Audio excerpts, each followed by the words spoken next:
আসসালামু আলাইকুম বন্ধুরা, আশা করি আপনারা সকলেই ভালো আছেন। আর আপনারা দেখছেন হলি স্ট্যাটাস 360।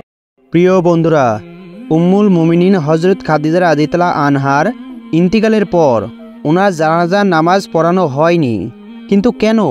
এবং যেদিন হজরত খাদিজা রাদিয়াল্লাহু আনহার মৃত্যু হয় সেই দিনটি ছিল রমজান মাস।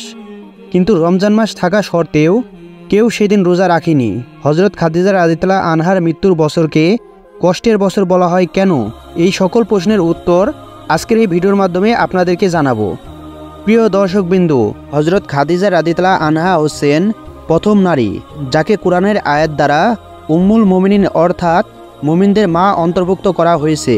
এছাড়াও কোরআনুল কারিমে হজরত খাদিজা রাদিয়াল্লাহু আনহু সম্পর্কে অনেক কথা বলা হয়েছে এবং দ্বীনের খিদমতে তার অবদান সম্পর্কে অনেক কথা বলা হয়েছে।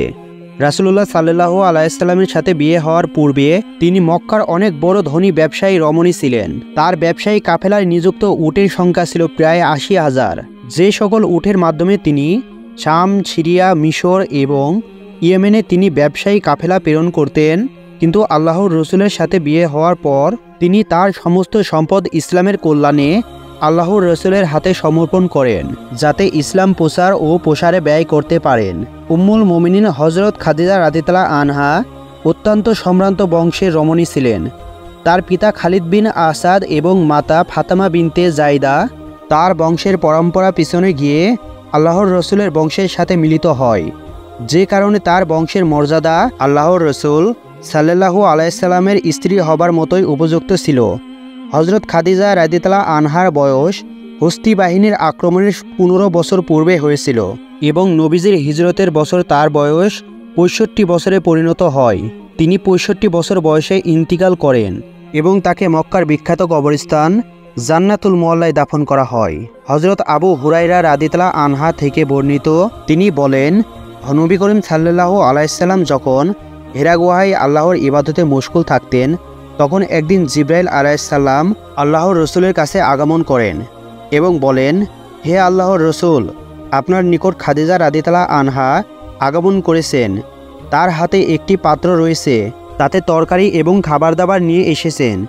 যখন তিনি আপনার কাছে আসবেন, আপনি তাকে জানিয়ে দেবেন যে আল্লাহ তাআলা এবং জিবরাইল তাকে সালাম জানিয়েছে এবং তাকে সুসংবাদ দিবেন জান্নাতের মাঝে তার জন্য একটি মণিমুক্তা খচিত প্রাসাদ তৈরি করা হয়েছে, যেখানে কোনো কষ্ট থাকবে না, কোনো শব্দ হৈ হুল্লার থাকবে না, শান্তি এবং নিরাপত্তা বিরাজ করবে। আর একটি হাদিসে হজরত আলী রাদিয়াল্লাহু আনহা থেকে বর্ণিত, রাসূলুল্লাহ সাল্লাল্লাহু আলাইহি সাল্লাম বলেছেন, ঈসা আলাইহিস সালামের সময় সবচেয়ে নেককার নারী ছিলেন হজরত মরিয়ম আলাইহিস সালাম। ঠিক তেমনি আমার সময় সবচেয়ে সম্মানিত এবং নেককার নারী হচ্ছে খাদিজা। হজরত আবদুল্লাহ ইবনে আব্বাস রাদিয়াল্লাহু আনহা থেকে বর্ণিত, নবী করিম সাল্লাল্লাহু আলাইহি সাল্লাম একদিন মাটিতে 4টি দাগ টানলেন। তারপর সাহাবীদেরকে উদ্দেশ্য করে জিজ্ঞাসা করলেন, তোমরা কি জানো এরা কারা? সাহাবীরা উত্তর দিল, আল্লাহ এবং রসুল সাল্লাল্লাহু আলাইহি সাল্লামই ভালো জানেন। তখন আল্লাহ রসুল সাল্লাল্লাহু আলাইহি সাল্লাম তাদেরকে বলেন, এই 4 জন হচ্ছে জান্নাতের সবচেয়ে সম্মানিত 4 মহিলা। একজন হচ্ছে খাদিজা বিনতে খালিদ, দ্বিতীয় জন ফাতেমা বিনতে মুহাম্মদ, তৃতীয় জন ফিরাউনের স্ত্রী আসিয়া এবং চতুর্থ হজরত মরিয়ম ইমরান। হজরত খাদিজা রাদিয়াল্লাহু আনহা আল্লাহর রসুলের প্রথম স্ত্রী ছিলেন। আল্লাহর রসুল সাল্লাল্লাহু আলাইহি সাল্লাম খাদিজাকে এতটাই ভালোবাসতেন যে যতদিন খাদিজা রাদিয়াল্লাহু আনহা জীবিত ছিলেন ততদিন তিনি অন্য কোনো নারীকে বিবাহ করেননি। হুজুর সাল্লাল্লাহু আলাইহি সাল্লাম হজরত খাদিজা রাদিয়াল্লাহু আনহার বিষয়ে বলতেন, আমি তার চেয়ে উত্তম স্ত্রী আর পাইনি, কেননা তুমি সেই সময় ঈমান এনে আমার পাশে ছিলে। যখন মক্কার কাফেররা আমার ওপর জুলুম অত্যাচারের সীমা অতিক্রম করে ফেলেছিল, তুমি সেই সময় তোমার সমস্ত সম্পদ এবং ভালোবাসা দিয়ে আমার পাশে দাঁড়িয়েছিলে, যখন আমার পাশে অন্য কেউ ছিল না। এছাড়াও আল্লাহ তাআলা আমার সকল সন্তানদের জননী তোমাকে বানিয়েছেন। তোমার মাধ্যমে আল্লাহ তাআলা আমাকে সন্তানের নিয়ামত দান করেছেন। আল্লাহর রসুল সাল্লাল্লাহু আলাইহি সাল্লাম এবং খাদিজা রাদিয়াল্লাহু আনহার মধ্যে বন্ধন এবং ভালোবাসা ছিল অসীম। হজরত খাদিজা রাদিয়াল্লাহু আনহার ইন্তিকালের পর তার জানাজার নামাজ আদায় করা হয়নি। মূলত এটা এই কারণেই যে হজরত খাদিজা রাদিয়াল্লাহু আনহা যখন ইন্তিকাল করেন তখন 5 ওয়াক্ত সালাত সহ জানাজা সালাত আদায় ও অন্য কোনো সালাতের বিধান নাজিল হয়নি। ঠিক এইভাবে হজরত খাদিজা রাদিয়াল্লাহু আনহার ইন্তিকালের দিন রমজান মাস হলেও সেই দিন কেউ রোজা রাখেনি, কেননা তখন রমজান মাসে রোজা ফরজ হওয়ার আয়াত নাজিল হয়নি। একই বছর আল্লাহর রসুলের প্রিয় চাচা আবু তালিব ইন্তিকাল করেন।